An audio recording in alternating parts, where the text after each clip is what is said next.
ఈ రెండు ఆజ్ఞలు ధర్మశాస్త్రం అంతటికి ప్రవక్తలకును ఆధారమైన మతంతో చెప్పాను. ఆమేన్. ప్రభు మనతో మాట్లాడును గాక. శ్రద్ధగా వాక్యం. మీరు గమనిస్తే ఆ అధ్యాయం అంతట్లో ప్రభు ఒకరి తర్వాత ఒకరికి జవాబులు చెప్పుకుంటూ వస్తున్నాడు. హెరోదీయులు వచ్చి పన్ను కట్టాలా వద్దా అని చెప్పని అక్కడ ఆయన్ని ప్రశ్నించారు, శోధించారు. సద్దూకాయలు వచ్చి ధర్మశాస్త్ర ప్రకారంగా పునరుద్ధరణ ఎక్కడి నుంచి ఉంటుంది శోధించారు. ఇప్పుడు సద్దూకాయలు నోరు మూపించాడు, హెరోదీయుల నోరు మూపించాడు. ఇప్పుడు ఎవరు వచ్చారు? పరిసయ్యులు వచ్చారు. పరిసయ్యులు వచ్చి ఏమండి, ఇప్పుడు వీళ్ళు సద్దూకాయలకి పరిసయ్యులకి వేరు వేరు తెగలు కదా. పరిసయ్యులు అంటే ఓడిపోయారు, సద్దూకాయలు అంటే ఓడిపోయారు, మనం ఎందుకు ఓడిపోతాం ఈయన ముందు, ఈయన దమ్మేంటో చూద్దాం, ఈయన ప్రభావం ఏంటో చూద్దాం అని చెప్పి వచ్చారు. వాళ్ళు వచ్చి ఏమడిగారు? ఆయన ప్రశ్న ధర్మశాస్త్రంలో ప్రాముఖ్యమైన ఆజ్ఞ ఏంటి? ధర్మశాస్త్రం అంతట్లో ఎందుకు అడిగారంటే, ఆ రోజున ధర్మశాస్త్రం పాటిస్తున్న పరిసయ్యులలో ఈ భేదం ఉంది. ఏ భేదం ఉంది? ఒకడొచ్చి అంటాడు, అబ్రహాము సున్నత్ ద్వారా దేవునికి నిబంధన చేయబడ్డాడు కాబట్టి సున్నత్ అనేది మన నిబంధనలో ముఖ్యమైనదని ఒకడు అన్నాడు. ఒకడొచ్చి అన్నాడు, లేదు లేదు, విశ్రాంతి దినం మొదటిగా వచ్చింది, అబ్రహాం కన్నా ముందు విశ్రాంతి దినం ఉంది కాబట్టి విశ్రాంతి దినమే ప్రాముఖ్యమైన ఆజ్ఞ అని చెప్పని ఒకడన్నాడు. ఒకడొచ్చి అన్నాడు, బలులు అర్పించడమే ప్రభువుకి ముఖ్యమైన ఆజ్ఞ అని చెప్పని ఒకడన్నాడు. ఉన్న ధర్మశాస్త్రంలోనే ఉన్న ఆజ్ఞల్లోనే ఇది గొప్పది, ఇది గొప్పది, ఇది గొప్పదనే భేదాలు వారికి ఉన్నాయి. మీరు అర్థం చేసుకోండి. ఇప్పుడు కనుక ఏమండి, ఆయన నోరు తెరిసి ధర్మశాస్త్రం అంతట్లో సున్నతి ప్రాముఖ్యమైంది, సున్నతి ద్వారానే మీరు నిబంధన చేయబడ్డారు ప్రభువుకి అని చెప్పారనుకోండి, విశ్రాంతినం పాటించే వాళ్ళు వచ్చేమంటారు? అంటే విశ్రాంతినం ప్రాముఖ్యం కాదా? సరే, విశ్రాంతినం గురించి చెప్పాడు అనుకోండి, బలుల అర్పణల గురించి పాటించే వాళ్ళు ఏమంటారు? అంటే నువ్వు ఎట్టగైనా బతుకొచ్చి బలు అర్పించవా? ఇప్పుడు ఏ ఆజ్ఞ గొప్పదని చెప్పినా పరిసయ్యులలో ఉన్న మిగతా గుంపులు వస్తారు. వీళ్ళు ఎలా అంటారు, చూడు మా ఆజ్ఞ గొప్పదని చెప్పాడు అని చెప్తారు. మిగతా వాళ్ళు వచ్చి వాళ్ళు అక్కడ ఎలా అడిగారంట? 35వ వచనం, వారిలో ఒక ధర్మశాస్త్రోపదేశం ఆయన శోధించుచు. తెలుసుకుంటానికి ప్రభు దగ్గర అడిగేది వేరు, శోధించడం వేరు. నువ్వు ప్రభు దగ్గర ప్రార్థనలో ఏదైనా తెలుసుకోవాలని అడుగు, దేవుడిని బయలుపరుస్తాడు. శోధించడం కాదు. అంటే నాకు తెలిసిన జ్ఞానం ఇది, ఇంతకు మించి దీనికి ఆన్సర్ ఏమన్నా ఉందా అని చెప్పని శోధించడం కాదు. వాళ్ళు శోధిస్తూ అడిగారు. నేను ప్రభువుకున్న సహనం ఎలాంటిదంటే, ఆయన ప్రతి ఒక్కరికి సమాధానం చెప్పాడు. నేను చెప్పను అనే ఆన్సరు హెరోదీయుల దగ్గర లేదు, సద్దూకాయల దగ్గర లేదు, పరిసయ్యుల దగ్గర లేదు. చెప్పాడు. ఆయన చెప్పినప్పుడు ధర్మశాస్త్రం అంతటిని పిండేస్తే 2 మాటలు చెప్పాడు. మీరు ఎప్పుడన్నా చిన్నప్పుడు దెబ్బ తగిలితే ఏం చేసేవాళ్ళు?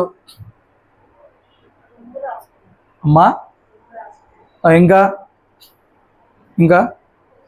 పసుపు, ఇంకా ఒరి నాయన అంతా 2K కిడ్స్ లానే ఉన్నారే, లేకపోతే మందు బిళ్ళలు అంటారు. ఎప్పుడు రోడ్డు పక్క నుండి ఉత్తరేనాకులు రాయలేదా? ఆ పసరు పెట్టారా? మీరు చూడండి, గుప్పిడి ఆకులు వేసి బాగా పిండితే కొన్ని చుక్కలు వస్తాయి. గుప్పిడి ఆకులు గుప్పిడిలో పెట్టి బాగా నలిపేస్తే 4 చుక్కలు వస్తాయి. అంతే. అంతమించి వేసిన అన్ని ఆకులు పిండేసిన అంతమించి పసరైతే రా. పాత నిబంధనలు ఎన్ని పుస్తకాలు ఉన్నాయి? 39 పుస్తకాలు ఉన్నాయి. 39 పుస్తకాలు మొత్తం ఏసీలో పిండేసేస్తే 2 చుక్కలు వచ్చింది. ఇప్పుడు 2 చుక్కలు వచ్చింది. మొదటిది, నీ పూర్ణ హృదయముతో, నీ పూర్ణాత్మతో, నీ పూర్ణ మనస్సుతో నీ దేవుని ప్రేమించాలి. 2, నీ పొరుగువాన్ని ప్రేమించాలి. ఈ 39 అధ్యాయాల సారాంశం ఏంటి?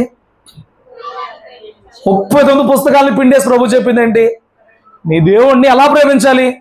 పూర్ణ హృదయముతో, పూర్ణాత్మతో ప్రేమించాలి. రెండోది, నీ పొరుగువాన్ని ప్రేమించాలి.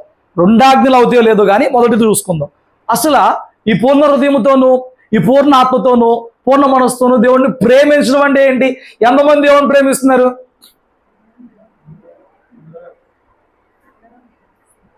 ఎలా ప్రేమిస్తున్నావు?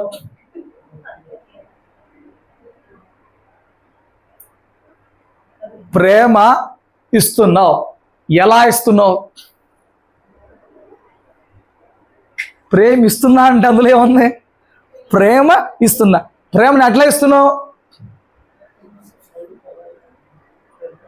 దేవునికి ప్రేమ ఎట్లా ఇస్తున్నావు?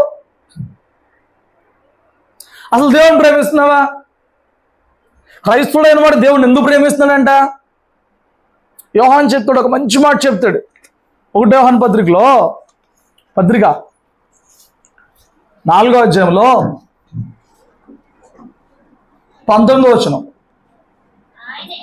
ఆయనే ఎందుకు ప్రేమిస్తున్నాం అంటా?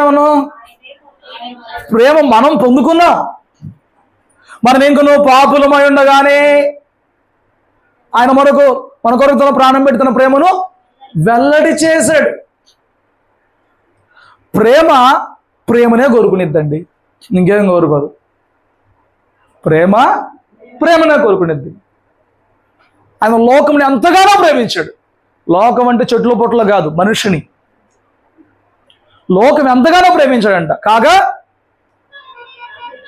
తన అద్వితీయ కుమారుని యందు నిత్య జీవం పొందినట్లుగా తండ్రి అనే దేవుడు మనల్ని ప్రేమించాడు కాబట్టి తన కుమారుని భూలోకానికి ఇచ్చాడు. లోకాన్ని ప్రేమించాడు కాబట్టి. కుమారుడు మనల్ని ప్రేమించాడు కాబట్టి తన ప్రాణం మన కోసం ఇచ్చాడు. హల్లెలూయా. పరిశుద్ధాత్మ మనల్ని ప్రేమించాడు కాబట్టి మనలోనే ఉంటాననే వాగ్దానంతో మన ఎద్దకు వచ్చాడు. ఇంత ప్రేమ పొందుకుందాం కాబట్టి ఈరోజు తిరిగి మనం ఏం చేస్తున్నాం చెప్పనా?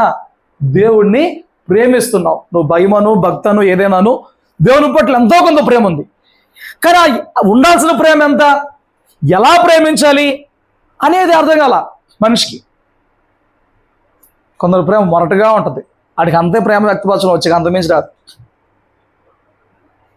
కొంతమందికి అందులోనే అంటే ఆ ఇంట్లో ఆ తల్లికో ఆ చెల్లికో ఆ భార్యకో అర్థమైపోద్ది, ఇది ఇట్లా చేశారంటే బాగా ప్రేమించినట్టే అని చెప్పాను, అర్థమైపోద్ది. బట్ ప్రభువుని ప్రేమించేటప్పుడు పాటించాల్సిన విధానం ఏంటి? మనిషికి ఒక విధానం ఉంటుందా? మనిషికి ఒక విధానం ఉంటుందా ప్రభువుని ప్రేమించేటప్పుడు? ఈ లోకంలో మనుషులు తమ ప్రేమను వ్యక్తపరిచేటప్పుడు, మనిషికి వ్యక్తపరిచేటప్పుడు ఒక్కొక్కడు ఒకలా ప్రేమను వ్యక్తపరుస్తాడు. ఒకడు ఎప్పుడు జోక్యం చేసుకోడు, ఆపదలో ఉన్నప్పుడే ముందుకు వద్దురా, వాడు చూపించే ప్రేమ అలా. ఒకడు ఎప్పుడూ ఫోన్ చేసి పట్టించుకుంటాడు, ఆపదలో రాడు, వాడు నిత్యం ఉంటాడు, వాడు చూపించే ప్రేమ అలా. వాడు కరెక్ట్గా ఆపదలో డబ్బులు ఎత్తుకుంటాడు, వాడు చూపించే ప్రేమ అట్లా. ఏదో ఒక రకంగా ప్రేమను చూపిస్తూ ఉంటారు. అయితే నానా రకాలుగా మనుషులమే ప్రేమ చూపిస్తున్నాయి. కానీ దేవుణ్ణి ప్రేమించేటప్పుడు దానికి ఒక పద్ధతి లేదా? దేవుణ్ణి ప్రేమించేటప్పుడు దానికి ఒక క్రమం లేదా? దేవుణ్ణి అలా ప్రేమించి తిరిగి మరలా దేవుని దగ్గర నుంచి ఏమొస్తుంది? దేవుడు ఆల్రెడీ మనల్ని ప్రేమించాడు, ఇప్పుడు మరలా మనం ప్రేమిస్తున్నాం. ఈ ప్రేమకు మరలా మనకి ఏమొస్తుంది? చూపిస్తాను రండి. ద్వితీయోపదేశకాండం 30వ అధ్యాయం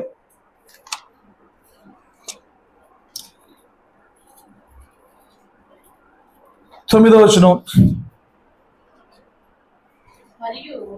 నీ దేవుడైన యెహోవా నీ చేతి పనులన్నిటి విషయంలోను, నీ గర్భఫల విషయంలోను, నీ పశువుల విషయంలోను, నీ భూమి పంట విషయంలోను నీకు మేలు కలుగునట్లు నిన్ను వర్ధిల్లజేయును.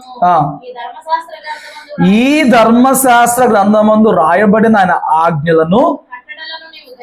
ఆజ్ఞలు కట్టడలు గైకొని నన్ను ప్రేమించువాడు నా ఆజ్ఞలు గైకొంటాడు. అది ఎలాగా? పూర్ణ హృదయం దాకా చెప్తాడు చూడు.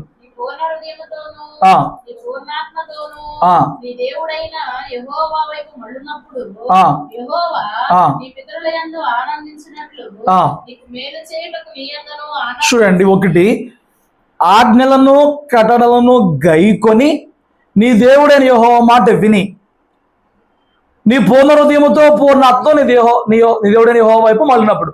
ఇప్పుడు వాక్యంలో ఆయన యోహాను సువార్తలో చెప్పినప్పుడు నన్ను ప్రేమించువాడు ఏం చేస్తాడు? Fill in the blank. అదే నా ఆజ్ఞలను గైకొంటాడు. ఎలాగంట? పూర్ణ హృదయంతో పూర్ణ ఆత్మతో. అప్పుడంట అక్కడ రాయబడిన మాటలు ఆయన ఆనందిస్తాడంట. నా బిడ్డలు నన్ను ప్రేమిస్తున్నారే. పొడదానికి అన్నం పెట్టి పళ్ళెంలో పెట్టావు, అది తీసుకొచ్చి ముద్ద నీ నోట్లోనే పెడుతుంది. హే అంటావా? ఏం చేస్తావు అంతరంగంలో? దీనికి ఎంత ప్రేమ, దీనికి ఎంత చూసిన ప్రేమ, తీసుకొచ్చి మొద్దు మళ్ళీ నా నోట్లోనే పెడుతుంది. మురిసిపోతావా లేదా? ఆనందిస్తావా లేదా?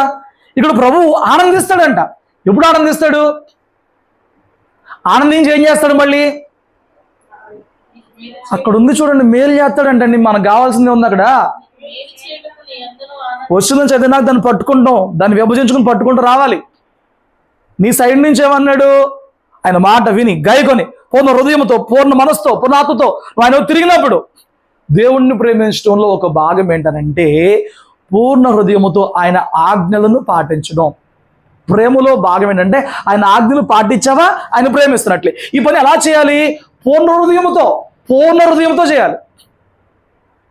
అప్పుడు దేవుడు ఆనందిస్తాడంట.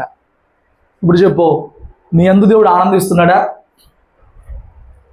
నీ యందు దేవుడు ఆనందిస్తున్నాడా? నిన్నంటే వ్యాలంటైన్స్ డే అంట.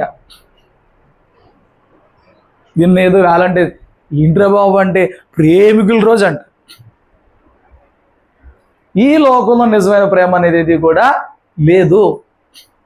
వాడు ఎవడో చచ్చిపోయిన రోజు వ్యాలంటైన్స్ డే అంటే వాడెవడో చచ్చిపోయిన రోజు, వ్యాలంటైన్ అనే ఆ పాస్టర్ చచ్చిపోయిన రోజు. అది దాని చరిత్ర. ఆ రోజు వీళ్ళు సెలబ్రేట్ చేస్తారు. నేను అంటున్నాను, ప్రతి క్రైస్తవుడికి తన వ్యాలంటైన్ యేసయ్యే. హల్లెలూయా. ప్రతి క్రైస్తవుడికి తన మొదటి ప్రేమ దేవునికే. దేవుడు మన దగ్గర నుంచి మొదటిది కోరుతున్నాడు. మొదటి ప్రేమ ఆయన కోరుకుంటున్నాడు. మొదటి స్థానం ఆయన కోరుకుంటున్నాడు. దేవుణ్ణి ప్రేమించట్లో భాగం ఏంటంటే పూర్ణ హృదయంతో ఆయన ఆజ్ఞలు పాటిస్తే ఆయన ఆనందిస్తాడు. నేను ఎంత ప్రేమించినందుకు నా బిడ్డ నా ఆజ్ఞలు పాటిస్తున్నాడే. ఆనందించి నీకు మేలు చేస్తాడంట. నువ్వు మేలు పొందుకునే మార్గం ఏది? ఆయన ప్రేమించడమే. ప్రేమిస్తే ఏం చేస్తావు? పూర్ణ హృదయముతో ఆయన ఆజ్ఞలు పాటిస్తావు. ఎలా పాటిస్తావు? చాలా మంది భక్తి చేస్తారండి, బట్ హోల్ హార్టెడ్గా చేయరు, కంప్లీట్గా చేయరు, హృదయపూర్వకంగా చేయరు. భక్తి చేస్తారండి, ఆచారంగా చేస్తారు, అలవాటుగా చేస్తారు, పద్ధతిగా చేస్తారు, సాంప్రదాయంగా చేస్తారు. హోల్ హార్టెడ్గా చేయలేరు. నువ్వు మనుషుల దగ్గర అట్లా ఉండడానికి వీల్లేదు, నువ్వు దేవుని దగ్గర కూడా అట్లా ఉండడానికి వీల్లేదు. దేవునికి చేసే భక్తి విషయంలో హోల్ హార్టెడ్గా ఉండాలి. నేను చూపిస్తా ఆయన హృదయపూర్వకంగా ప్రేమించడం అనే మాటలకు అర్థం ఏంటో నేను చూపిస్తా. చూడండి, దాని విషయంలో 2 రాజుల గ్రంథం 10వ అధ్యాయము 31 కూడా చదవండి.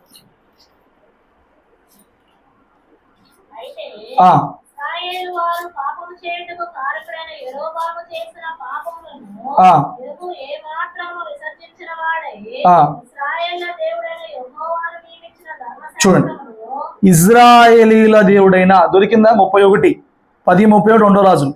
ఇజ్రాయేలీల దేవుడైన యెహోవా నియమించిన ధర్మశాస్త్రమును పూర్ణ హృదయముతో అనుసరించుటకు ఎందుకు రాపించాడు ఈ మాట? యోహు అనే వ్యక్తి గురించి ఎందుకు రాపించాడు ఈ మాట? ఈ యోహు గురించి చరిత్ర మీకు తెలుసా? మాట్లాడాలి. ఆహాబు దుర్మార్గుడైన రాజై ఉన్నప్పుడు ఏలియా నన్ను చంపేయొచ్చుగా, ఎందుకు సావు అని చెప్పి నడిచినప్పుడు ఏలియాకు వాగ్దానం చేశాడు దేవుడు, నువ్వెళ్ళి ఎలీషాను అభిషేకించు, ఎలీషా వెళ్ళి మరొకరిని అభిషేకిస్తాడు, వాడి ద్వారా వీడిని చంపేస్తాను, అసలు వాళ్ళు ఉండరని చెప్పి వాగ్దానం చేశాడు. అలా ఎలీషా శిష్యులలో ఒకడు వచ్చి సైన్యాధిపతిగా పనిచేస్తున్న యోహును అభిషేకించిన తర్వాత ఇజ్రాయేలుకు రాజుగా మారినవాడు యోహు.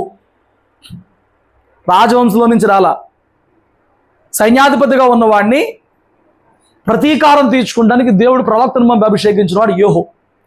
ఈ యోహు అభిషేకం పొందుకున్నాక దేవుని పట్ల ఎంత పర్ఫెక్ట్గా పనిచేశాడంటే,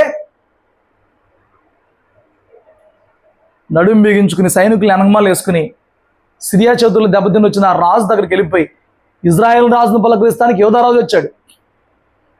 రథాల్లోకి వెళ్ళిపోయి ఇజ్రాయెల్ రాజుని చంపేశాడు, యోధారాజుని చంపేశాడు, ఇద్దరిని చంపేశాడు. 2 యెజుబేలు ఆ గోడ మీద రంగులు పూసుకుంటుంటే ఆ గదిలో ఆ గోడ మీద నుంచి పడేపించి గుర్రాలు తొక్కేపించేసి యెజుబేలు చంపేశాడు. 3 ఆహాబు కుమారులు 70 మందిని చంపేశాడు.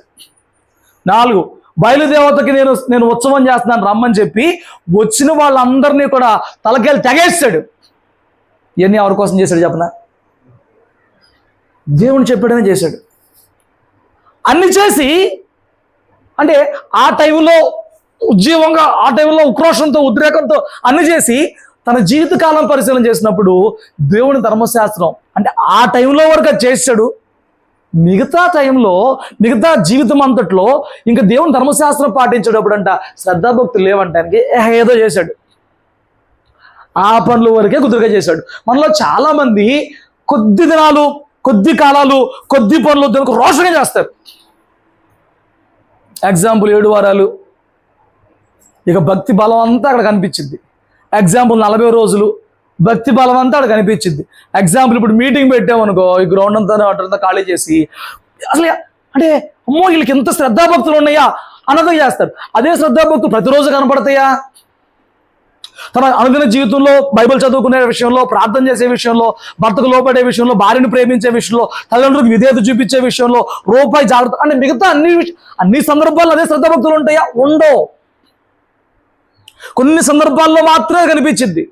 యోహు దేవుని చేత, దేవుని సేవకుని పంపించబడి అభిషేకించబడిన వాడిని సపరేట్ మార్గంలో అంటే వారసత్వంగా వచ్చిన రాజు కాదైనా దేవుని చేత అభిషేకించబడిన రాజు అయి ఉన్న తర్వాత ఆ కొద్ది రోజులు నేను చేశాడు. మీరు ఆ 2 అధ్యాయాలు, ఆ ముందున్న 2 అధ్యాయాలు చదువుకుంటే యోహు ఏం చేశాడో మీకు అర్థమైంది. మొత్తం చేశాడు, ఫైన్. కానీ మిగతా జీవితం అంతా కంపేర్ చేస్తే దేవుణ్ణి నియమించిన ధర్మశాస్త్రం శ్రద్ధాభక్తులు లేవంట. అదే చెప్తున్నా. కొందరు కొన్ని పరిచర్యలు బాగా చేస్తారు, కొందరు కొన్ని దినాల్లో కొన్ని బాగా స్ట్రిక్ట్గా ఉంటారు. ఎగ్జాంపుల్ ఇప్పుడు 18వ తారీఖు నుంచి బసం బుధవారం నుంచి లెంట్ డేస్ మొదలవుతాయి. వినాలి, తెలుసా మీకు? లెంట్ డేస్ అంటారు, ఇంకేమంటారు? శ్రమ దినాలు అంటారు. వాళ్ళు ఆదివారాలు కౌంట్ చేయరు. ఆదివారాలు కౌంట్ చేసుకోకుండా 46 రోజులు మొత్తం వాళ్ళకి లెక్క అయితే. వాళ్ళకి ఆదివారాలు కౌంట్ కాదు, వాళ్ళకి ఆదివారాలు ఎంజాయ్మెంట్ డే. ఆదివారం దేవుడిది కాబట్టి అది కౌంట్ చేసుకోరు అన్నమాట. మిగతా శనివారం నుంచి ఉన్న రోజులే, సోమవారం నుంచి శనివారం రోజులు కౌంట్ చేసుకుంటారు. అప్పుడు ఎంత భక్తి చేస్తారు చెప్పరు? చెప్పులు వేసుకోరు, ఒకటే బట్టలు వేసుకుంటారు. క్రైస్తవులనే కిందే పడుకుంటారు, ఎన్నో చేస్తారు. ఇంకా మళ్ళీ ఈ భక్తి ఎంతసేపు చెప్పనా?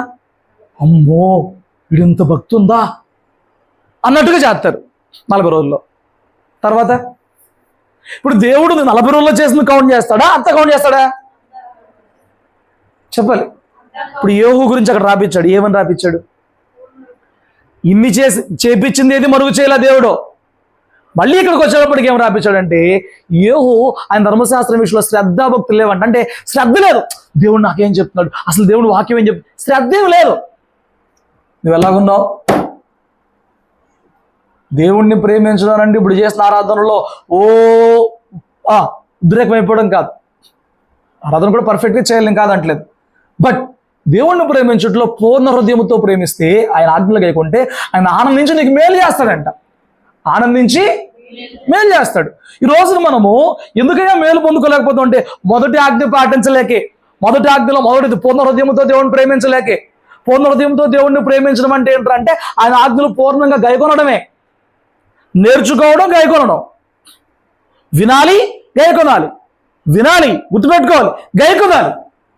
అప్పుడు ఆయన ఆనందిస్తాడు. నా బిడ్డలు అంత ప్రేమిస్తున్నారు కాబట్టి. ఇప్పుడు జకరియా ఎలిజబెతుల గురించి అక్కడ ఏం రాపించాడు?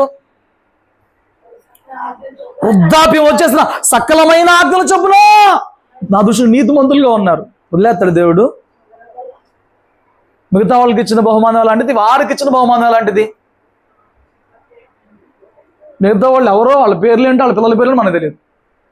బట్ దేవుణ్ణి అంటే దేవుని దగ్గర నుంచి ఏమీ లేకపోయినా దేవుని ధర్మశాస్త్రం అంతగా పాటించారు. వాళ్ళు దేవుని ప్రేమించారు. నేను దేవుని ప్రేమిస్తానని చెప్తుంటే నువ్వు అంత దేవుని వాక్యం పాటిస్తున్నావు. అది ఏదో ఒక టైంలో బాగా ఉండి మిగతా దినములలో ఏమండి ఆదివారం బాగా ఉండి ఉపవాసం ఉండను. కొందరు ఉపవాసం ప్రతిష్ఠించుకుంటారుగా, శుక్రవారం, శనివారం. ఆ రోజు బాగా ఉండి మళ్ళీ మిగతా రోజుల్లో మామూలుగా ఉండి, ఇప్పుడు నీ విషయంలో కూడా ఇట్లాగా ఉంటుంది. యెహోవా ధర్మశాస్త్రం అనుసరించట్లో పూర్ణ హృదయం అనుసరించడానికి శ్రద్ధాభక్తులు లేవు. నీకున్నాయా? శ్రద్ధాభక్తులు ఉన్నాయా? దేవుని వాక్యం నేను పాటించినప్పుడు దేవుడు ఆయన సంతోషిస్తాడు. నేను దేవుణ్ణి ప్రేమిస్తాను కాబట్టి ఆయన మాట ఎలా తోసేస్తాను, ఆయన బాధపడతాడని శ్రద్ధాభక్తులు ఉన్నాయా? ఇద్దరు నిద్రపోతానికి ఇష్టపడుతున్నారు. ఎవరా ఇద్దరు?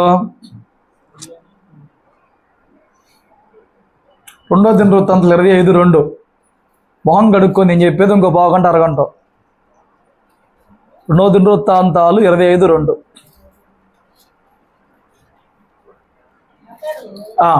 యెహోవా దృష్టికి యథార్థంగా ప్రవర్తించిన వాని పూర్ణ హృదయముతో ఆయన అనుసరింపలేదు. ఆ మాట చూసారా? అండర్లైన్ చేయండి అక్కడ. 25:2 ఏంటంట? అతడు యెహోవా దృష్టికి యథార్థంగా ఉన్నాడు కానీ పూర్ణ హృదయముతో ఆయన అనుసరింపలేదు. ఇదేంటండి? యథార్థంగా ఉంటే చాలా? యథార్థంగా ఉంటే చాలా? ఏం కావాలంట? దాని అర్థమేంటి మీరు చెప్పండి ఎవరైనా? యథార్థంగా ఉన్నాడు కానీ హృదయం లేదు. అర్థం కాలా? అదేంటి? ఇంట్లో భర్త ఉన్నాడు, అన్ని పనులు చేసిద్ది, వంట వండి పెట్టిద్ది, అన్నీ ఉంటాయి కానీ ఏదో మిస్ అవుతూ ఉంటుందే. ఏం మిస్ అవుతుంది? వండాలిగా వండా, పెట్టాలిగా పెట్టా, పని చేయాలిగా చేశా, బట్ ఏదో మిస్ అవుతుంది. ఏంటది? అప్పుడు ఆ ఇల్లు ఎలా ఉంటుందండి? గొడవ అయిపోద్ది మొగుడి పెళ్ళానికి, బట్ లేకపోతే పని అవ్వదు. అలిగేసి పడుకుంటే ఈరోజు మా ఆయన పనికి వెళ్ళడం, పిల్లలు పనికి వెళ్ళరు. అలాగని నాకేమైనా సంతోషంగా ఉంది వాళ్ళని పంపిస్తాకి లేదు. నన్ను జరిగిందని నా గుండెల్లో బాధగానే ఉంది. బట్ ధర్మం ఆచరిస్తున్నాను తప్ప హృదయపూర్వకంగా కాదు. భక్తి అలా మిగిలిపోయింది. ఆదివారం మందిరం కావాలి ఖచ్చితంగా చెప్తాను, బట్ ఇది మిస్ అవుతుంది, హార్ట్ మిస్ అవుతుంది. దేవుని పాట పాడాలి పాడేస్తాను, పాడతావు, హార్ట్ మిస్ అవుతుంది. మైక్ ఎత్తే ప్రార్థన చేస్తావు, బట్టి కొట్టేసిన ప్రార్థన, హార్ట్ మిస్ అవుతుంది.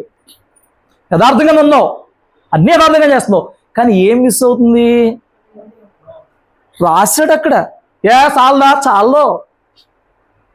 ఏ మందిరం కొంచెం చాలేదా? ఎగ్జామ్లో నువ్వు మనసు పెట్టి రాసినా మనసు పెట్టి రాకపోయినా రాస్తే మార్కులు వేస్తారు. బట్ ఇది దేవుని దగ్గర అలా కాదు, మనుషుల దగ్గర అలా కాదు. ప్రేమ లేకపోతే కనిపెట్టేస్తారు. వడ్డెప్తున్నాను, ఇది మంచిలు ఇవ్వాలి, ఎట్ట పెట్టాను అనుకో, ఏంటది అనర్థం? అందరికీ ఇలా పెట్టుకుంటే వెళ్ళి ఎట్ట పెట్టాను అనుకో, ఏరా అంటే పెట్టానా లేదా? ఇప్పుడు పాయింట్ ఏం మాట్లాడతాడు, ఎలా పెట్టావో కాదు, పెట్టానా లేదా? డబ్బులు ఇవ్వమని చెప్పని అడిగావు, పిల్లలకి ఇచ్చిన డబ్బులు మళ్ళీ ఇవ్వమన్నాను. ఇదిగో ఎట్ట ఇచ్చావు? మనం కొనుక్కోమని ఇచ్చావు, ఇప్పుడు మళ్ళీ అడిగేసావు, మళ్ళీ ఇస్తాలి అమ్మ ఇప్పుడు లేవు డబ్బులు ఇవ్వమంటే. ఇదిగా అప్పుడు ఎట్ట ఇచ్చినట్టు? ఇచ్చామేవో లేదా? ఇచ్చావులే, ఎట్టిచ్చావు?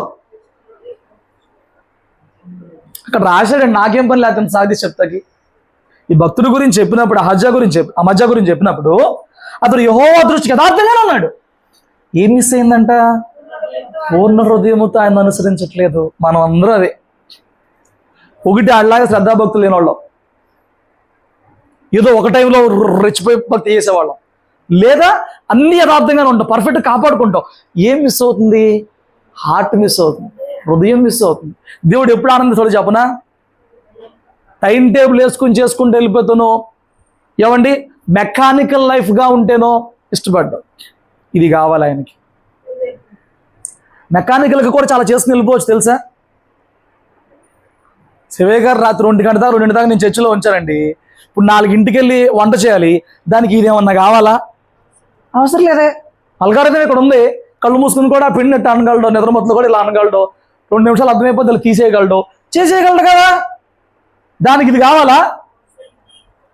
మెకానిజం మైండ్లో సెట్ అయిపోయింది, అవునా కదా? పొద్దున్నే లెగుతాం, బ్రష్ చేయవద్దా?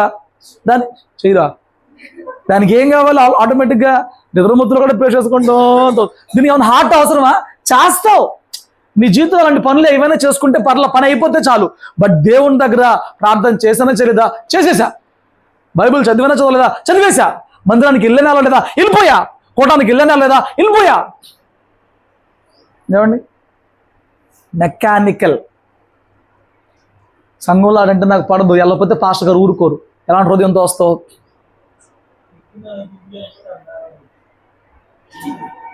ఆవిడికి నాకు పడలా, ఇప్పుడు నెలకోవడానికి వెళ్ళాలి.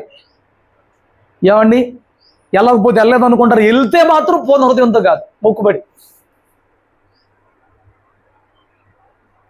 ఈ మధ్య అంటే ఎప్పుడు చెప్పట్లేదు, దశంబాల గురించి చెప్తున్నారు. దేవుడికి ఇవ్వాలా?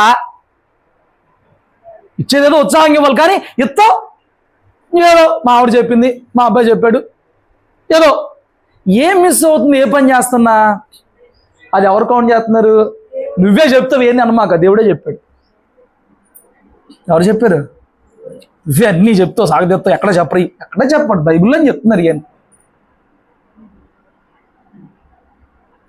మొన్న ఒక ఆవిడ విజయవాడలో ఒక ఆవిడ వాక్యం అంటది, దేవుడు ఇలాంటి వాటి గురించి కూడా మాట్లాడతాడు అనిపిస్తుంది. నువ్వు రోజు వాక్యం చెప్తుంటాను. వాళ్ళకి ఆత్మఫలం అనే టాపిక్ తీసి మరీ లోతుకెళ్ళిపోతున్నా. వాళ్ళు వాక్యం వినే కొద్ది అంటున్నారు, దేవుడు ఇలాంటి విషయాలు కూడా జోక్యం చేసుకుంటాడా, పట్టించుకుంటాడా? మరి ఇబ్బంది ఉందంట.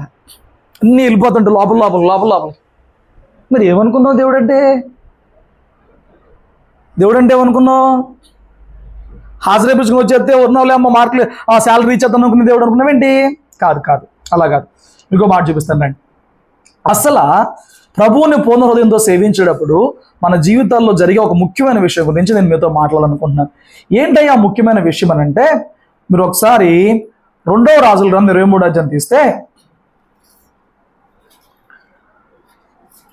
2వ రాజుల గ్రంథము 23వ అధ్యాయం తీస్తే ఇక్కడ ఒక రాజు గురించి చెప్పబడింది. వింటారా? చూడండి. యోషియా 23వ వచనం చూడండి. 23.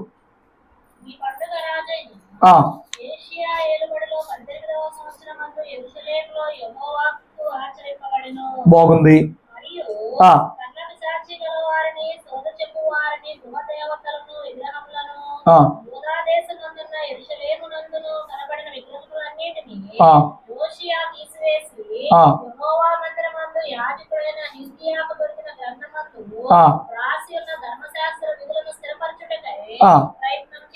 మీకేమన్నా అర్థమైందా? ఇక్కడ వరకు ఏం అర్థమైంది చెప్పండి. పస్కా పండుగ ఏదో తిరిగి చేయాలనుకున్నాడు చాలా రోజుల తర్వాత యోషియా అనే వ్యక్తి. బాగుంది. ఈ పండగ చేసేటప్పటికి దేశంలో అప్పటికే ఉన్న కర్ణ పిశాచాలు, సోది, గృహ దేవతలు, యెరూషలేము ముందు కనబడిన విగ్రహాలు, గృహ దేవతలు వేరు, విగ్రహాలు వేరు, ఇవన్నీ తీసేశాడు. తీసేసిన తర్వాత 25వ వచనంలో చూడు ఏం చెప్పాడు. అతనికి పూర్వమునున్న రాజులలో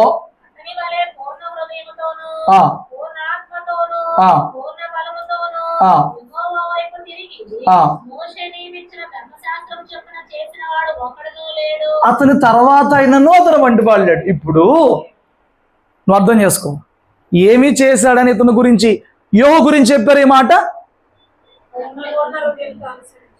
యోహు ఇప్పుడే చదివాం. యోహు శ్రద్ధాభక్తి, ఫస్ట్ వాడు శ్రద్ధాభక్తులు లేడు.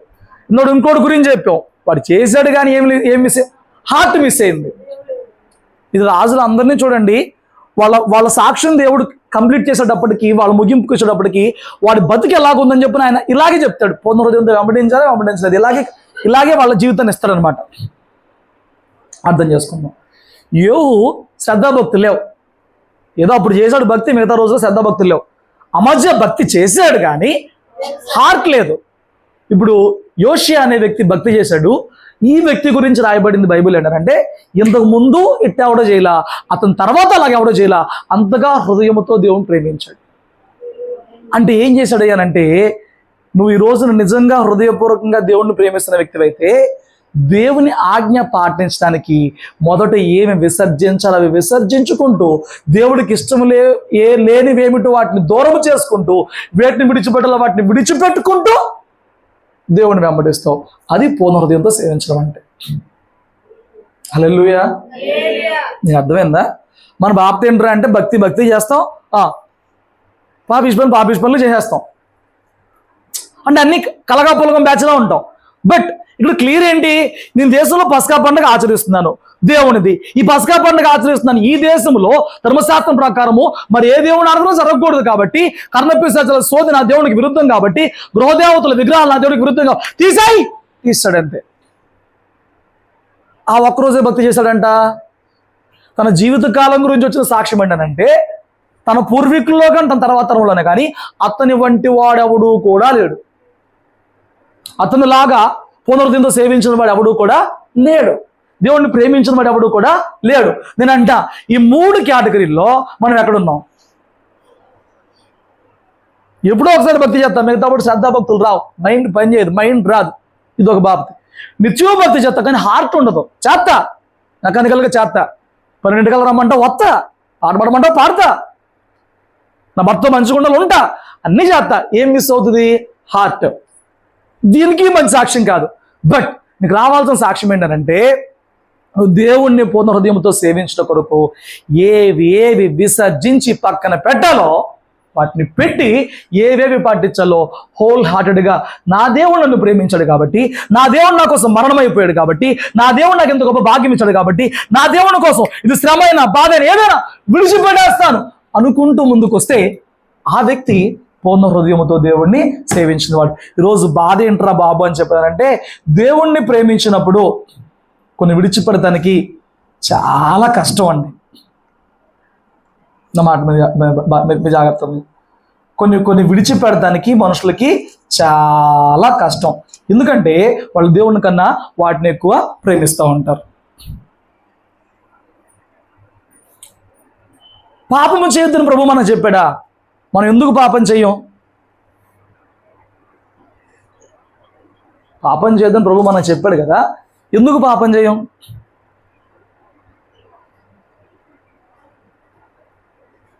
మనం ఎందుకు పాపం అదే అవును, పాపం చెయ్యం మనం. కొన్ని తప్పులు అసలు చెయ్యం. ఏదేమైనా ఎందుకు చెయ్యం?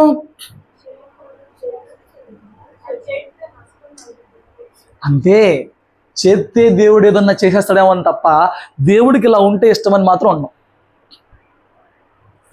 నీకు అర్థమైందా? మొన్న ఒక ఆవిడ వచ్చి మేము దినభోజనాలకి వెళ్ళొచ్చా వెళ్ళకూడదా అని అడిగింది. నేను ఆల్రెడీ సంబంధాలు చాలాసార్లు చెప్పా. ఇప్పుడు ఆ హృదయం రెండింటి మధ్య నలిగిపోతుంది. ఏమని? ఇటు నా బంధువులు, ఇటు నా దేవుడు, వాక్యము. ఇప్పుడు వెళ్ళొద్దాను అనుకో, నా దేవుడు చెప్పాడు వెళ్ళను అని ఆగిపోతావా? వెళితే ఏంటి? వెళ్ళావా వెనక మన దెయ్యాలు వచ్చేస్తాయి అని చెప్పాను అనుకో, ఇప్పుడు ఎందుకు ఆగుతున్నావు? వద్దనని కాదు, దేవుడు వద్దన్నాడు మనకు అనవసరాన్ని కాదు, వెళ్తే దెయ్యాలు వచ్చేస్తాయా అని ఆగుతావు. వాస్తవానికి వెళ్ళినా ఏం కాదు. ఇప్పుడు మళ్ళీ నేను దీన్ని తప్పుగా తీసుకోమాకండి. నువ్వు విశ్వాసంలో బలంగా ఉండి ఎవరైనా దినానికి పిలిచి వెళ్ళినా ఏం కాదు. ఆల్రెడీ తినకుండా అలవాటు చేసుకుంటే వెళ్ళిపోయి థమ్సప్ టిఫిన్ తినేసి వచ్చి ఏం మారలేదు, నీకేం దెయ్యాలు పట్టు. కానీ ఏదైనా పని చేసేటప్పుడు మనం ఎందుకు చేయకుండా ఆగిపోతున్నామని అంటే ఏమన్నా అయిద్దామని భయం తప్ప నా ప్రభు వద్దునని కాదు. అది హార్ట్ లేకపోవడం. అంటే అది. ఇప్పుడు ఈ ఆదివారం మందిరం మానేశాడు ఒకడు ఎవడన్నా, ఈ వారంలో ఏదైనా దెబ్బ తగిలింది, వాడు ఏమని బాధపడాలి? హృదయం ఏం చెప్పి చెప్పనా, నువ్వు మందిరం మానేసినందుకు ఈ దెబ్బ తగిలింది. ఇప్పుడు మళ్ళీ ఆదివారం వచ్చింది, ఇప్పుడు వాడు ఏ మనసుతో వస్తాడు? అది భయం తప్ప ప్రేమ కాదు. భయమే, ప్రేమ కాదు.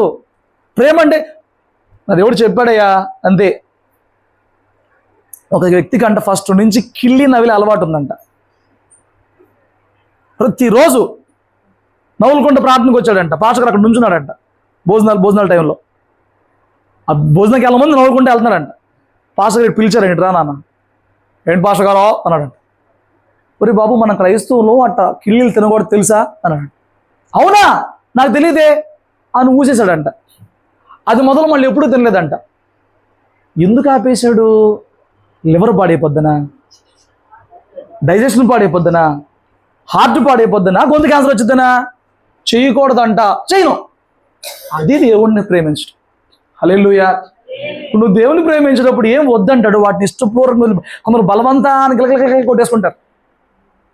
ఆల్రెడీ చెప్పా, క్రైస్తుడు అన్నవాడు ఎటువంటి తిరణాలకు వెళ్ళడానికి వీల్లేదు. అది జోసఫ్ తంబియా, అది కొనతల, అది ఉయ్యూరా, ఇంకా అది తేవపోలా, మనం ఎటువంటి తిరునాళ్ళకి వెళ్ళడానికి వెళ్ళారు, దినానికి వెళ్ళడానికి కూడా భయపడి సత్తారు, కానీ వీళ్ళు తిరునాళ్ళు మాత్రం ఎగేసుకుంటూ వెళ్తారు. దానికి భయం గొంతు పట్టేసుకుంటామని. పిల్లలకి ఎంజాయ్మెంటే కావాలంటే తిప్పడానికి బోల్డెన్ ప్లేస్లు ఉన్నాయి, నీకు ఓపికే ఉండాలి. కానీ ఇప్పుడు ఎందుకు వెళ్ళొద్దానంటే తర్వాత మాడుకుందారా, ఇప్పుడు అంత ఎలా ఎవాబరేట్ చేసి చెప్పలేను. బట్ వెళ్ళొద్దు అంటే ఆగిపోతావా? మనసు, ప్రాణం దాన్ని ప్రేమిస్తూ ఉంటుంది. బట్ ఇక్కడ యోషియా అనే వ్యక్తి మనకు నేర్పిస్తున్న హృదయంతో సేవించడం అనే మార్గం ఏంటంటే, హృదయంతో సేవించడం అనే దానికి చూపిస్తున్న నిదర్శనం ఏంటంటే, దేవుడు వద్దు అన్నవి విసర్జించి దేవుడు చెప్పిని పాటించడమే ఆయన పూర్ణ హృదయంతో వెంబడించడం. అంటే ఇదే మాట ఈయన ఒక్కడే చేశాడా? 1 సమూయేలు గ్రంథం 7వ అధ్యాయం 2వ వచనం. 1 సమూయేలు 7వ అధ్యాయము 2వ వచనం.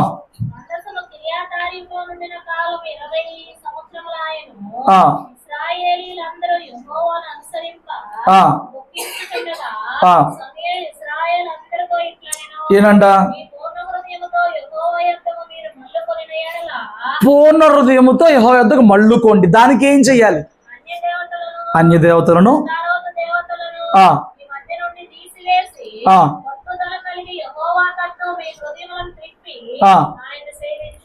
అప్పుడు ఆయన ఫిలిష్తీయుల చేతుల నుండి మిమ్మల్ని స్తోత్రం చెప్పు. ఈయన కూడా ఏం చెప్తున్నాడు? పూర్ణ హృదయముతో ఆయన సేవించండి. దాని కొరకు ఏం చేయాలి? అస్తరోదేవతలు, అన్య దేవతలు, బయలుదేవతలు ఏముంటే వాటిని విసర్జించండి, విడిచిపెట్టేయండి, పారేసేయండి. అప్పుడు మళ్ళీ సేవించండి హృదయంతో. అప్పుడు నీ దేవుడిని విడిపిస్తాడు. అప్పుడు నీ దేవుడు ఏం చేస్తాడంట? నీకు ప్రభు దగ్గర నుంచి జవాబు కావాలి. నువ్వు ప్రభువుని సేవించాలి, ప్రార్థించాలి, అన్నీ ప్రేమలో భాగమే. బట్ అది ఎలా చేయాలో తెలియట్లేదా? వాక్యం స్పష్టంగా చెప్పింది, ఆయన నియమించిన ధర్మశాస్త్రం గైకొని ఆయన మాట విని పూర్ణహృదయంతో బలముతో ఆయన సేవించినప్పుడు ఆయన ఎన్నో ఆనందిస్తాడు, మేలు చేస్తాడు. ఎప్పుడు నీకు మేలు దక్కిద్ది? ఆయనకు ఆనందం కలగాలి. క్లియర్గా ఉందా? ద్వితీయోపదేశకాండంలో చూపించని ఉందా మైండ్లో ఉన్నప్పుడు? ఏం చేస్తేనంట, నువ్వు ఆయన హృదయపూర్వకంగా సేవించినప్పుడు, ఆయన ఆకులు కాయకున్నప్పుడు ఆనందిస్తాడు. నా బిడ్డ చూడు ఎంత ఇష్టమైందని వదిలేశారు. ఏమండి, పాత నిబంధనలో భక్తులందరూ గొప్పవాళ్ళు అయ్యారంటే దేవుడు చెప్పిన దానికోసం దేన్నైనా వదిలేసి వచ్చారు. వాడు పేతురు గొప్ప సేవకుడు అయ్యాడంటే సమస్తం విడిచిపెట్టాడు.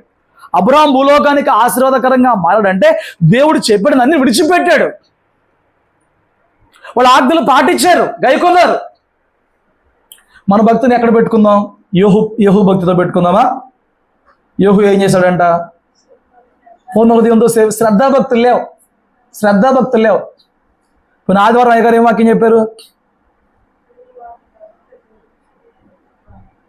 ఇంకా ఒక నోరు తెసి మిగతా వాళ్ళు చెప్పండి.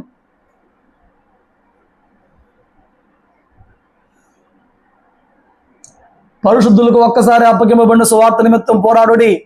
యోనా పోరాడకుండా వెళ్ళి దాక్కున్నాడు, దెబ్బలు పడ్డాడు. చెప్పారా? విన్నారా?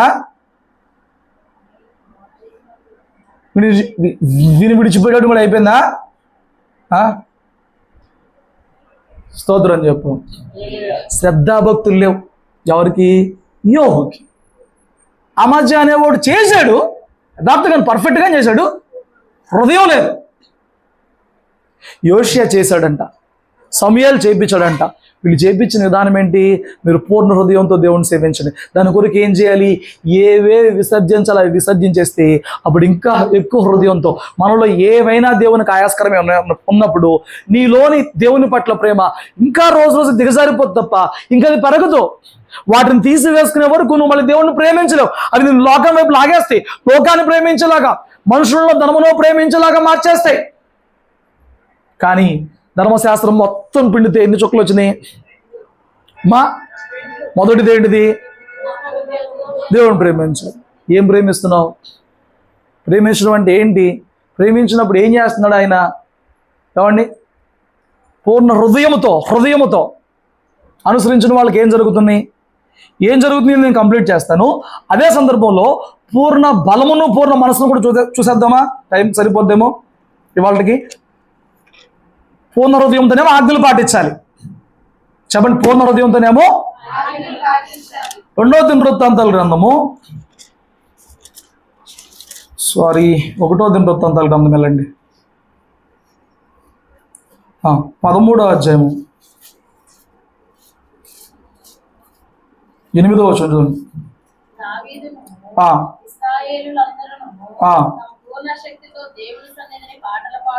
ఇప్పుడు పూర్ణ బలం ఏంటిది? ఇది ఏం చేయాలి? పూర్ణ బలంతో వాళ్ళు దేవుని సన్నిధిలో పాటలు పాడారు.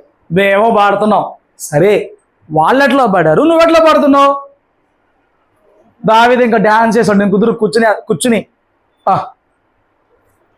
పాడుతున్నాను. దావీదు ఏం చేశాడంట?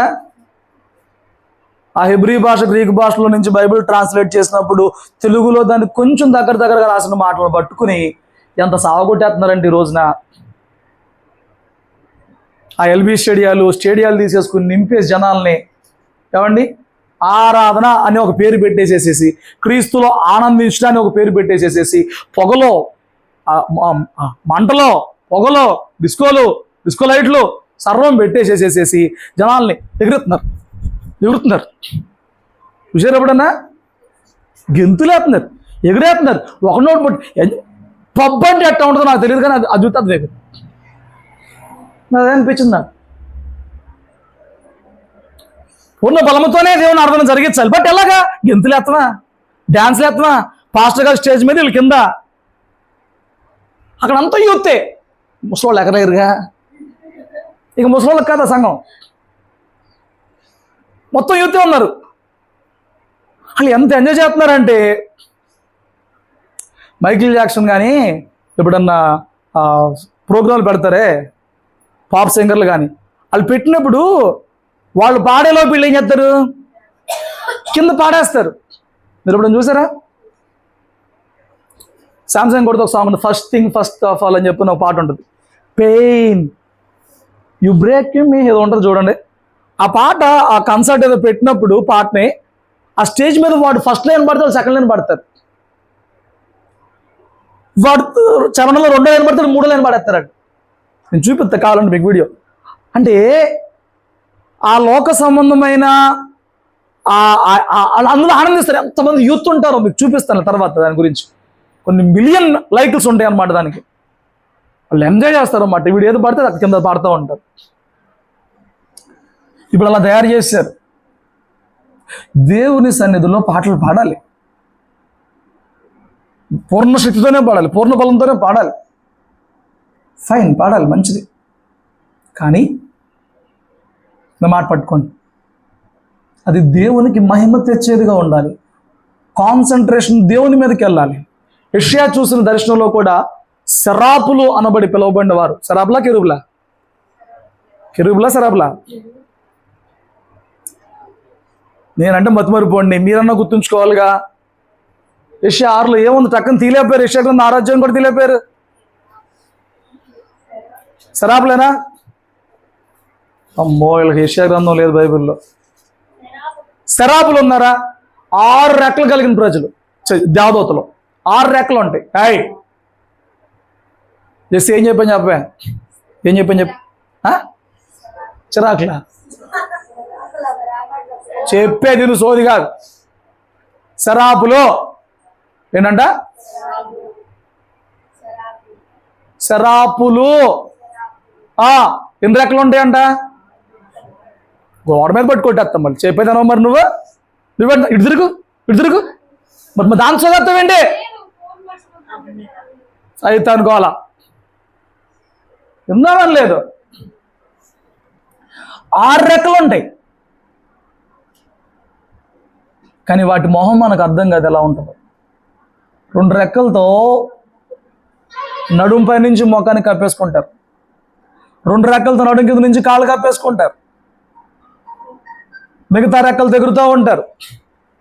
పరిశుద్ధుడు పరిశుద్ధుడు పరిశుద్ధుడు, అందులో పరిశుద్ధత ఉంది. దేవుని పరిశుద్ధత తట్టుకోలేక తమను మరుగు చేసుకుని చేస్తున్న ఆరాధన ఉంది. ఈ రోజున ఆరాధన అంతా ఒక వ్యక్తి మీదకి వెళ్ళిపోతుంది.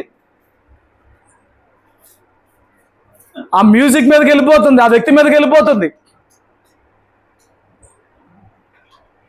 ఇదే మనసు లేని పనులు. ఇవే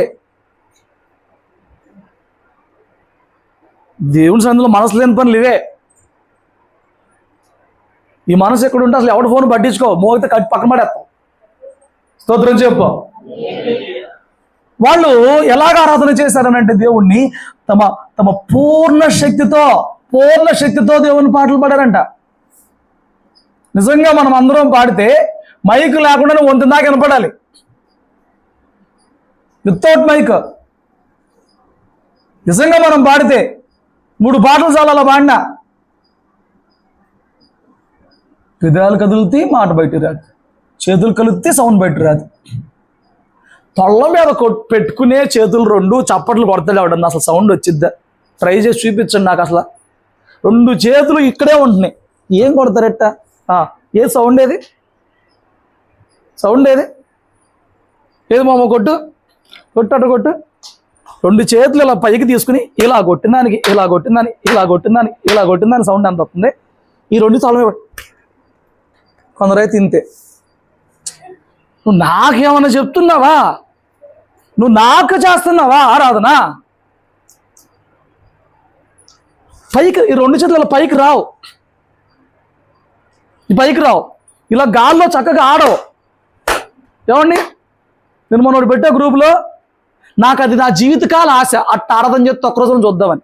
పాటలు పాడేటప్పుడు, ఆరాధనలోనే కాదు అసలు పాటలు పాడేటప్పుడు అట్ట ఒక ఆరాధన నా జీవితకాల ఆశ. అది దేవుడు తిరుగుతాడులేదు నాకు తెలియదు. నిజంగా ఇక్కడ నుంచి అబద్ధం చెప్పను. నేను ఏ సంఘానికి వెళ్ళినా అక్కడ ఆరాధన జరిగింది ఇక్కడ తప్ప. వాళ్ళు మామూలు పాటల్లో కూడా వాళ్ళు కొట్టే చప్పట్లు, వారి నోట్లోంచి వచ్చే ఐక్యతకున్న ఆ నడిపింపు ఎంత పర్ఫెక్ట్గా ఉంటుందో, ఎంత సొంపుగా ఉంటుంది. ఈ మైండ్ ఇన్వాల్వ్ అవ్వాలనిపించింది, డైవర్షన్ ఉండదు అసలు. దేవుడు ఎప్పుడు ఆ మార్పు తెస్తాడో నాకు తెలియట్లా. హల్లెలూయా. 2 చేతులు అక్కడే ఉంటాయి, అన్ని సోత్తానే ఉంటాయి, కలవు మధ్యలో దోమబండి ఎగబండి వెళ్ళిపోతాయి, స్వేచ్ఛగా వెళ్ళిపోతాయి. అవి ఏం కాదు, వాటికి కొడితే ఎర్ర కందిపోవాలి. బ్లడ్ సర్క్యులేషన్ జరిగి బ్రెయిన్ కాడి నుంచి పదాల దాకా రోగాలన్నీ పోతాయి. కొట్టేటప్పుడు మధ్యలో సాధంగా తలకాయ పెట్టుకుని కొట్టుకోవాలి, అంతే ఇచ్చగా ఉన్నట్టుగా. ఖచ్చితం అన్న ఏం మనకొద్దు. అవకాశం లేకపోతే మౌనంగా చేసి ఆరాధన కూడా దేవుడు వింటాడు. మనకున్న భాగ్యం ఎవడుకుందండి? వాళ్ళు ఎలా చేశారండి భాగ్యం ఉన్నప్పుడు? ఇదేమన్నానంటే సియోనులో మౌనంగా ఉంటూ స్తుతి చెల్లించుటే, నేను 100 వాక్యాలు చెప్పి తెలిగెత్తి ప్రార్థన చేసి తెలిగెత్తి ఆరాధన చేసింది. ఏంటంట? సియోనులో మౌనంగా ఉండడం నేర్చారు వాక్యాలు. నేను 100 చూపి ఎలుగెత్తి ఆరాధన చేయమని చెప్పినవి, ఎలుగెత్తి స్తోత్రార్పణ చేయమని చెప్పి 100 వాక్యాలు చెప్తా. ఇప్పుడు మీ మైండ్లోకి వచ్చేసిన వాక్యం ఆల్రెడీ. ఏ వాక్యం వచ్చింది? మగోళం కదా, మౌనంగానే ఉందాం. మగోళం కదా. ఒకరోజు నాకు ఏదో సంకటం జరిగి నాకు ఒక పెద్ద ఆయన వాక్యం పెట్టాడు అనమాట. అంటే నువ్వు నేర్చుకోరా, నేను కాస్త ఎక్కువ మాట్లాడుతున్నానని చెప్పని నువ్వు నేర్చుకోరా ఒక విషయం అన్నట్టుగా నాకు ఒక వాక్యం పెట్టాడు ఒక పెద్ద ఆయన. సియోనులో మౌనంగా ఉంటాయి యెహోవా స్తుతి చెల్లించుటే. బైబిల్ మొత్తంలో సమర్థించుకుంటా కొన్ని వాక్యాలు ఉంటాయి. నేను నోరు తెరవను అని సమర్థించుకుంటా ఆ వాక్యం సరిపోతుంది. నేనే పర్ఫెక్ట్, నువ్వు ఎదవే. మరి పూర్ణశక్తితో చేసిన వాళ్ళు, బలవంతం ఉపయోగించేసిన వాళ్ళు ఏమండి ఉన్నారా లేదా? బలమంతా మనసంతా ఉపయోగించి చేసిన వాళ్ళు ఉన్నారా లేరా? మరి ఆలు పరిస్థితి అంటే ఆలు పిచ్చోడా? దావీదు పిచ్చోడా? దావీదు ఆత్మలేనోడా? రాగాలు పెట్టి అష్టమ శృతి మీద పాడమని చెప్పని, ఆ రాగం మీద ఈ రాగం మీద పాడమని చెప్పని 73 కీర్తనలు అక్కడ పిచ్చోడా? ఇక పాడతా రాగలు మౌనంగా ఉంచవచ్చుగా. పరలోకంలో గాన ప్రతిగా ఎందుకు చేస్తున్నారు? ఇదంతా దేవుణ్ణి సేవించుట్లో ప్రేమించుట్లో బాగా. దేవుణ్ణి ప్రేమించావు, మౌనంగా ఉండవు. అరే హవ్వను చూడంగానే పాట పాడేస్తాడు ఆదాము. ఏంటంట? నా ఎముకలలో ఎముక, భార్యను చూడంగానే పాటలు పొంగుంటూ వచ్చేస్తే మరి దేవుని దగ్గర ఎలా ఉండాలండి? మగవాళ్ళు మాకు మైకొద్దు, మేము పాట పాడో ప్రార్థన చేయం, మాటలన్నీ మా పిల్లల దగ్గరే, కోతలకు ఏమంటే మా పిల్లల దగ్గరే. నువ్వు మాకు మైక్ ఇవ్వద్దు, మేము ప్రార్థన చేయం, మేము పాట పాడం. ఎన్నాళ్ళు అట్లా? వీళ్ళు రారు, 3 సంఘాలు మగవాళ్ళు కొడవడి పెడదాం, ఎవడ పాటలు పాడతాడు ఇప్పుడు? జ్ఞానముతో వినో, జ్ఞానముతో భార్యతో కాపురం చేయుట అనే ఆ టాపిక్ మీద కూటమి పెడదాం 3 సంఘాలు చేస్తారు. ఇప్పుడు పాటలు ఎవడు పాడుతాడు? ఆరాధన ఎవడు చేస్తాడు?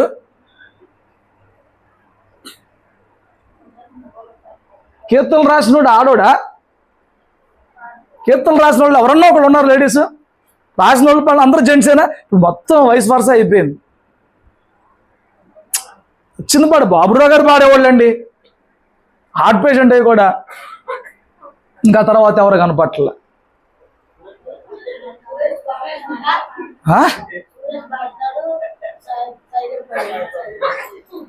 నా చిన్నప్పుడు పాడాడు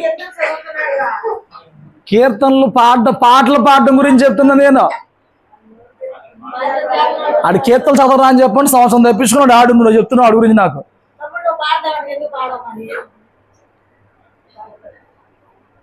ఏంటి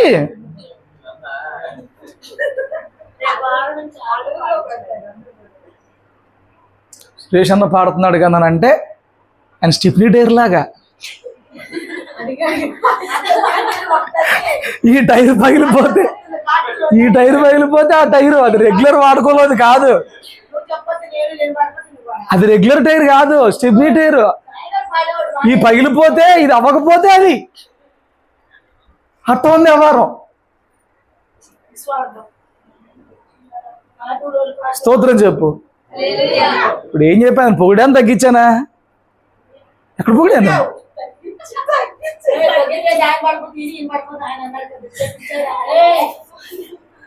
వీటికి మైండ్ పనిచేద్ది, దేవుని వాక్యం పనిచేయదు ఇలా మైండ్. ఇలాంటి ఆడికి మాత్రం బాగా పనిచేద్ది. ఒకళ్ళకి అనుకునేటప్పటికి గిల్కజ్జలప్పటికి మగోళ్ళు ఆడలేదు. అప్పుడు మాత్రం ఎక్కడ లేను హై వోల్టేజ్ బల్బు అనమాట బుర్రలో. ఎవరికా నేను అదే అడుగుతున్నా.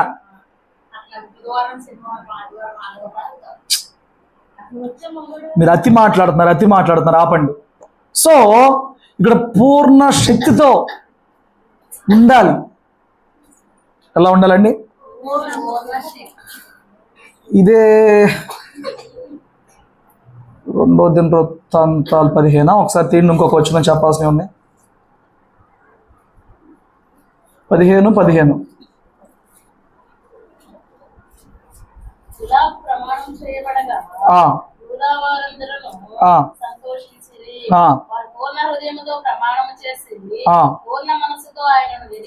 ఎలా వెతకాలంట? పూర్ణ మనస్సు. 3 పాయింట్స్ టచ్ చేసాం. 1 పూర్ణ హృదయము, పూర్ణ బలము, పూర్ణ మనస్సు. నేను అడిగే పాయింట్ ఒకటి కరెక్ట్ చెప్పండి. ఇక్కడ ఉన్నప్పుడు నీ కంప్లీట్ మైండ్ పెడతావా? మీరు ఇక్కడ కూర్చున్నప్పుడు మీ కంప్లీట్ మైండ్ పెడతారా? ఏం పెడతారు? నా తలకాయ. ఆరాధన చేస్తున్నామని తెలుసు, మైక్ నా దగ్గర ఉందని తెలుసు. ఇప్పుడు మైక్ అవసరం కదా, మనిషికి మైక్ ఇవ్వాలి. నా దగ్గర ఉన్న మైక్ అక్కడ ఇద్దామా? అయ్యేం మాకు పట్టవు. ప్రార్థన చేసిన తర్వాత కానుకల పాట పాడతారని తెలుసు. వీళ్ళు ఎంత ఇన్వాల్వ్ అయ్యి ప్రార్థన చేస్తారంటే ప్రార్థన చేయగానే మైక్ పక్కన పెట్టేస్తారు. నెక్స్ట్ ఏంటి? ఇక నెక్స్ట్ అనేది లేదా? నెక్స్ట్ కోసం ఏం చేయాలి? మొన్న ప్రార్థన చేశారు, అయ్యగారు అటు వెళ్తున్నారు, ఆయన మైక్ ఇవ్వాలి. మైక్ నీ దగ్గరే ఉండిపోయినాయి 2. ఒకటి నీ చేతిలో ఉంది. ఇప్పుడు నీ దగ్గర ఉన్న మైక్ ఇంక ఇవ్వాలని ప్రార్థన తర్వాత ఇంకా ఇక వీళ్ళు ప్రార్థనలో మోషేగా 40 రోజులు గడిపి కిందకు వచ్చినప్పుడు ఆయన కూడా అంత పరవశించిపోయి ఈ మైక్ చల్లగా పక్కన పెట్టేస్తారు. నీ మైండ్ మందిరంలో జరుగుతున్న పరిచర్య అంతటి మీద నీ వంతు మనసు నెక్స్ట్ దాని మీద నిలుపుతూ ఉండాలి. నేను ఎక్కడ సహి చేస్తున్నా, అక్కడ ఉంది కానీ ఉందే, నువ్వు అక్కడ ఉంచుకుని నేను ఎట్ట పాడతాను? అక్కడ మైక్ ఉంది కమ్మంటే ఇక్కడే ఉంది, ఇక్కడ ఉందంట. అదే పూర్ణ మనసు అంటే మైండ్ పెట్టి ఎందుకు మైకు అవన్నీ పక్కన పెట్టే నీ దగ్గర మైక్ ఉందా? ఉంది. ఇప్పుడు ఆయన ఆరాధన, ఆయన పాట పాడి, ఆయన ప్రార్థన చేసి మైక్ ఒకటి ఇచ్చాడటు. రెండో మైక్ ఎక్కడికి రావాలి? ఇప్పుడు ఒకటి చేస్తుంది, ఇంకో మైక్ ఎక్కడికి వస్తే నా దగ్గరకు వస్తే ఆవిడ నడిపించిందా నేను పాట పాడతా. ఆవిడ గొంతు సాలట్లేదు, ఆయాస పడిపోతుంది కాబట్టి నేను అట్ట కూడా పాడుతున్నా. మైక్ నీ దగ్గర ఉంది, ఇంకో మైక్ ఉందంటే ఉంది, ఇక్కడే ఉంది. పూర్ణ మనస్సుతో ఉండండి. ఏంటి నా ప్రజెన్స్ ఏంటి, ఇక్కడ నేను ఉన్నది ఏంటి, నెక్స్ట్ ఏం జరుగుతుంది, దానికి మన వంతు ఏంటి, నా వంతు ఏంటి, నేను ఏం చేయాలి, ఏం వద్దా, మనసు పెట్టి పని చేయొద్దా? ఇదే రీతిగా పిల్లలు ఉంటారు, డిప్ప మీద కొడతారు వాళ్ళని. కళ్ళు ఎక్కడ పెట్టుకున్నావే, మనసు ఎక్కడ పెట్టుకున్నావే. మరి నీకేం చెప్పాలి? పిల్లలు అమరపాటుగా ఉంటే నాన్న రోజు చీటిపాటు డబ్బులు లేదు చేతులు పెట్టి లెక్కేరా అన్నాడు. ఆయన లెక్కేస్తున్నాడు నాకు తెలియదు, ఒక నోటు వెళ్ళిపోయింది, పేరు మీద కొట్టాడు.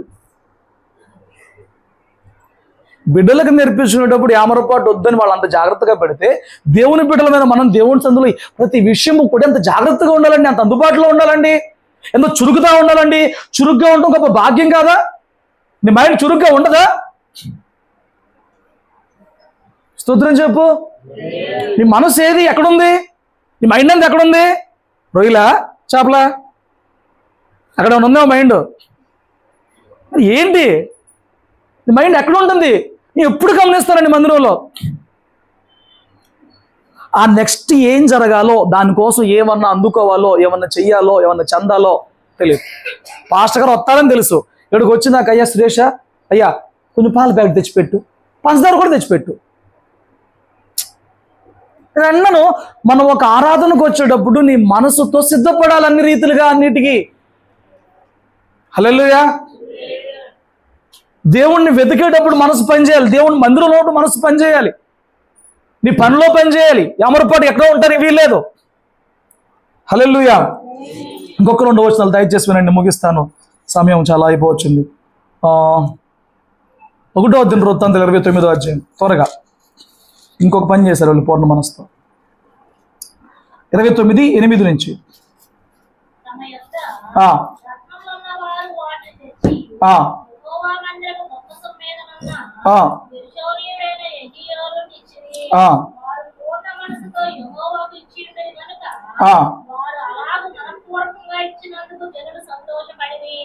వారు పూర్ణ మనసుతో యెహోవాకి ఇచ్చారంట.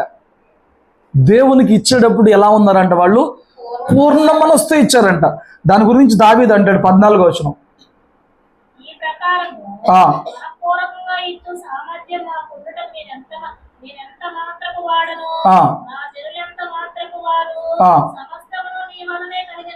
తను తన జనులు కూడా మనోపూర్వకంగా దేవునికి ఇచ్చారంట. నువ్వు ఏ పనైనా చెయ్యి, మనోపూర్వకంగా చెయ్యాలి. అంటే నేను సేవకుడిగా నేను ఇక్కడ నుంచి చూస్తూ ఏదన్నా పర్ఫెక్షన్ వెతుక్కున్నప్పుడు మీకేమనిపించింది అంటే ఎంత చేసినా తక్కువేనా? కాదు. బయట నుంచి ఎవడన్నా వచ్చినప్పుడు లోపం పట్టలేనంతగా తయారవ్వాలి మనం. బయట నుంచి ఎవడన్నా మన పరిచర్యలోకి వచ్చినప్పుడు, మనం చూసినప్పుడు లోపం పట్టని వారిగా అవ్వాలి. నేను సేవ చేసేటప్పుడు నేను వాక్యం చెప్పడం ఒకటే అనుకుంటా, మనం పాటించే పద్ధతి ఏ డినామినేషన్ వచ్చినా తప్పడతాక అవకాశం ఇవ్వకూడదు. అలాగే మన సంఘంలో ఒక పరిచర్య జరుగుతుందంటే, ఆ పని చేస్తున్నప్పుడు, పరిచర్య చేస్తున్నప్పుడు మన మనసు ఎంత పర్ఫెక్ట్గా, ఎవడొచ్చినా తప్పడతాక ఉండదు. మీకేమో నేను ఎంతసేపు కంప్లైంట్ పట్టుకునే వాళ్ళగానే కనపడతాను, అలా కనపడతాను. ఏమండి వద్దులే, ఇంకెక్కువ చెప్తే ఫీల్ అవుతారు. ఇప్పుడు ఏమేం కావాలి? అవుతారు. ఏం చెప్పేది? ఉపవాస ప్రార్థన టిఫిన్లు పెడతారు. టిఫిన్లు పెట్టే విధానం అదే. ఎప్పుడు కూడా మర్చిపోయారు. పోయిన సంవత్సరం డిసెంబర్లో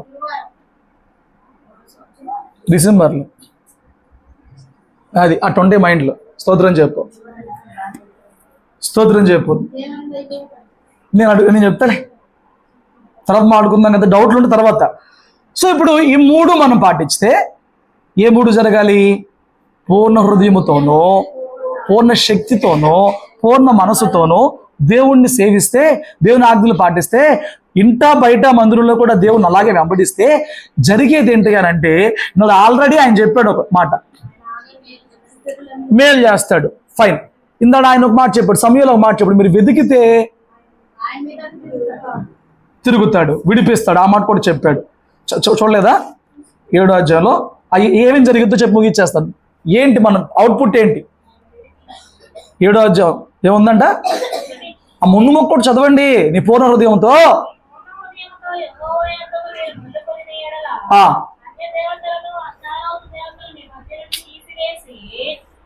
చదువు, చివరి ముక్క చదవమని.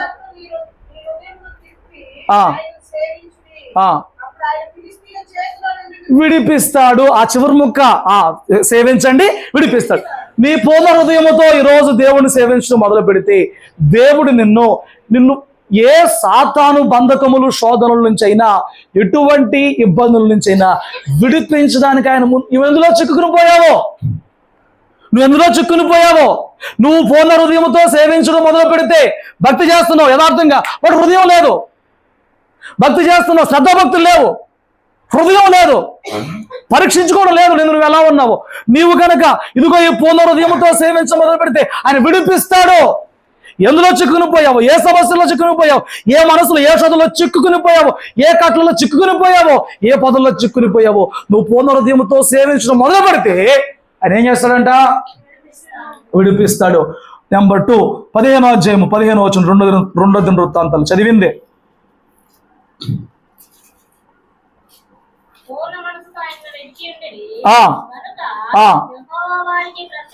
దేవుణ్ణి ప్రత్యక్షమవుతాడు. ఆమె ఏం చెప్పరే? నీకు ప్రత్యక్షం అవుతాడు, నీతో మాట్లాడుతాకు వస్తాడు, నేను దర్శిస్తాకు వస్తాడు.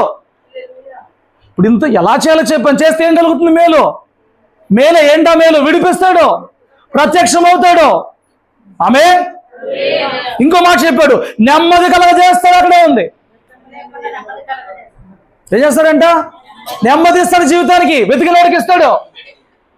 ఇదే మాటలు దావీదు కుమారుడికి చెప్పాడు, నాయనా నీ దేవుణ్ణి పూర్ణ హృదయంతో పూర్ణ మనసుతో వెతుకుతే అని ప్రత్యక్షం అవుతాడు రా. గుర్తున్నాయా మాటలు? మరణకాలం సమీపించినప్పుడు కుమారుని పిలిచి చెప్పాడు, వెతకరా ప్రత్యక్షం అవుతాడు. వెతికాడు, ప్రత్యక్షం అయ్యాడు.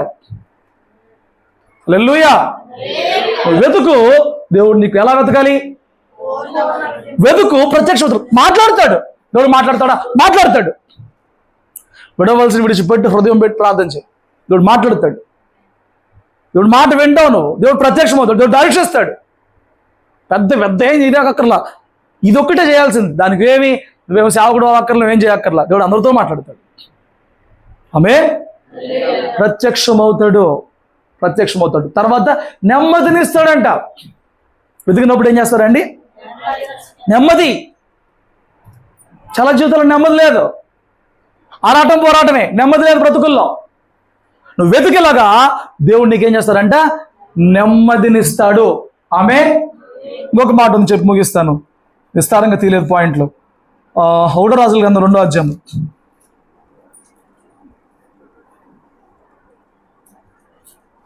2:3.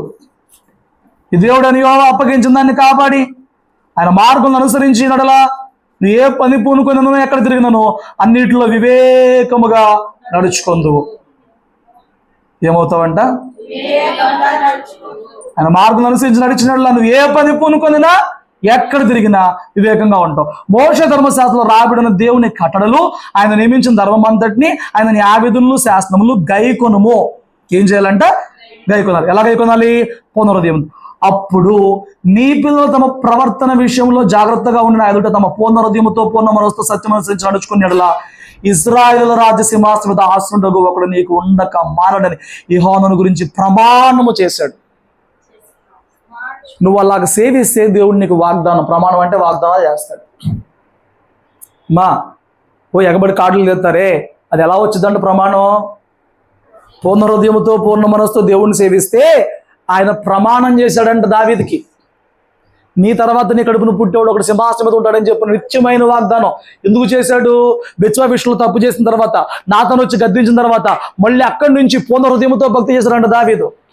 అందుకని చెప్పి నాకు ప్రమాణం చేశాడంట దేవుడు, నువ్వు పూర్ణ హృదయంతో ఈ రోజు నుంచి సేవించిన దేవుడు నీకు వాగ్దానాలు చేస్తాడు. ఆ వాగ్దానాలు స్థిరపరుస్తాడు. పక్కన అన్నాడు, నువ్వు పాటించి దేవుడు స్థిరపరుస్తాడు నాన్న అని చెప్పి సొలొమోను చెప్తున్నాడు. ఆమె ఏ పని చేసినా, ఏ పని పొనుకున్నా, ఎక్కడ తిరిగినా వివేకం ఇచ్చి నడిపిస్తాడు. ఎన్ని ఉన్నాయండి? మొత్తం ధర్మశాస్త్రం పిండితే ఎన్ని వచ్చినాయి? 2 మాటలు. ఒకటి అయిపోయింది, రెండోది ఇప్పుడు అవదు. ఒకటి ఏంటి? పూర్ణ హృదయముతో, పూర్ణాత్మతో, పూర్ణ మనస్సుతో లేదా పూర్ణ బలముతో నీ దేవుణ్ణి ప్రేమించు. ప్రేమించడం అంటే ఏంటి? ఆయన ఆజ్ఞలు గైకొనాలి. గైకొన్నప్పుడు అంటే ఆనందించి మేలు చేస్తాడు. చేసే మేలులేంటి? విడిపిస్తాడు, ప్రత్యక్షమవుతాడు, నెమ్మదినిస్తాడు, ఏ పనిలో ఉన్నా ఎక్కడున్నా తోడై ఉంటాడు. అదే వివేకం ఇస్తాడు, వాగ్దానాలు ప్రమాణం చేస్తాడు, చేసిన ప్రమాణాలని స్థిరపరుస్తాడు. హల్లెలూయా. ఎంత మేలుంటే నువ్వు దేవుడిని ఎలా సేవిస్తున్నావు? దేవుడిని ఎలా ప్రేమిస్తున్నావు? ఈ రోజు నుంచైనా నువ్వు దేవుడిని పూర్ణ హృదయంతో ప్రేమించు. ప్రేమించినప్పుడు విసర్జించాల్సి వచ్చింది. ఏదైనా దేవుడు వద్దంటే వదిలే, దాన్ని చచ్చిపోమాక. వద్దు అంటే ఏదైనా విలువైంది వదిలే. దేవుడు చేసే మేలుకు నువ్వు ఆశ్చర్యపోయి ఒక రోజున సాక్ష్యం చెప్పే స్థాయికి దేవుడు నిన్నే తీసుకొస్తాడు. అటు కృప అటు భాగ్యం దేవుడు ఈ వాక్యం ద్వారా ప్రతి బిడ్డకి సంపూర్ణం కలగజేసి ఆయన వాక్యంలో దీవించును గాక.